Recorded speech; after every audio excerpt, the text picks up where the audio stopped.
Irritable Foul Syndrome Theater presents the first in a series of episodes called Tales from the Octopus Macabre.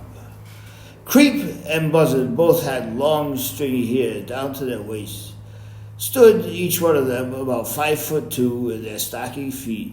Each one of them had size 14 and a half feet with 7 toes in each foot, and were both of them musically attenuated. Creep played the xylophone and Buzzard played the trombone. They were both in their late 60s, and still each one of them was living with their parents as they did.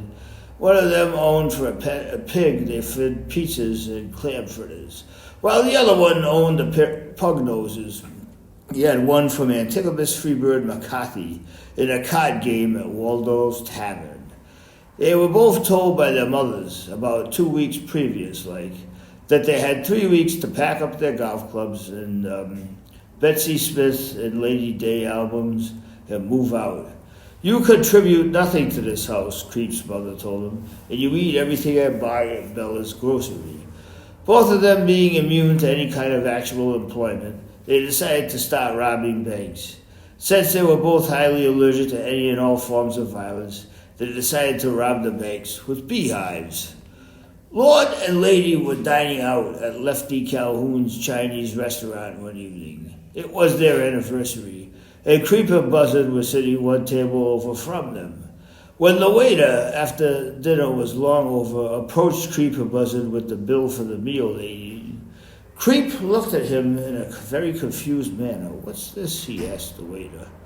Lord looked over at the table where Creep and Buzzard were both seated, the lower halves of their faces smeared with tomato paste. They had never seen either Creep or Buzzard anywhere in town before, due to the fact that each one of them spent the days either playing music or watching the Jewelry Channel. That was the only station that Mother would allow them to watch. "Have you ever been to a restaurant before?" Lord asked Creep. "Is that what they call this place?" replied Buzzard. "Do you have money enough to pay for the bill?" Lady asked the two of them. "Wait a minute," said Buzzard, fishing around in his trouser pockets. Finally, he pulled a Monopoly game, cube-like motel out. The waiter asked him what he was supposed to do with a piece from a game of Monopoly. Lord, beginning to realize the mist of the situation, decided to pay Creep and Buzzard's bill.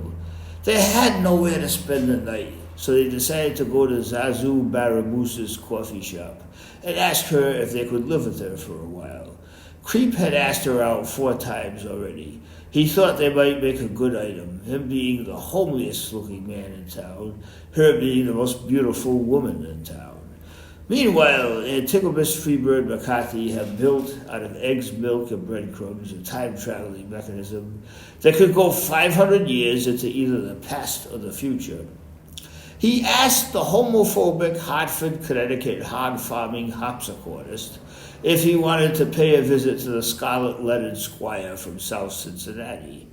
It was the scarlet-lettered squire from South Cincinnati who gave Creep and Buzzard the idea of stealing all the winter clothes from everyone's bedroom bureau drawers and replacing them with briefs and tank-top T-shirts a few days before engaging in their first beehive-enamored bank robbery.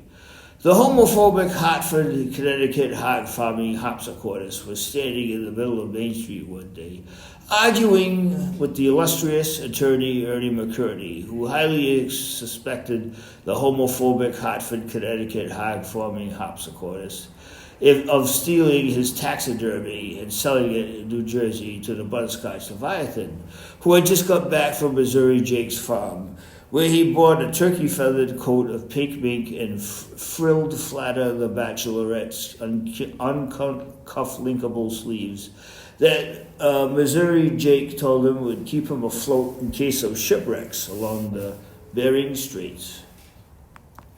And that pauses our first episode in the series, Tales from the Vaults of the Octopus Macabre.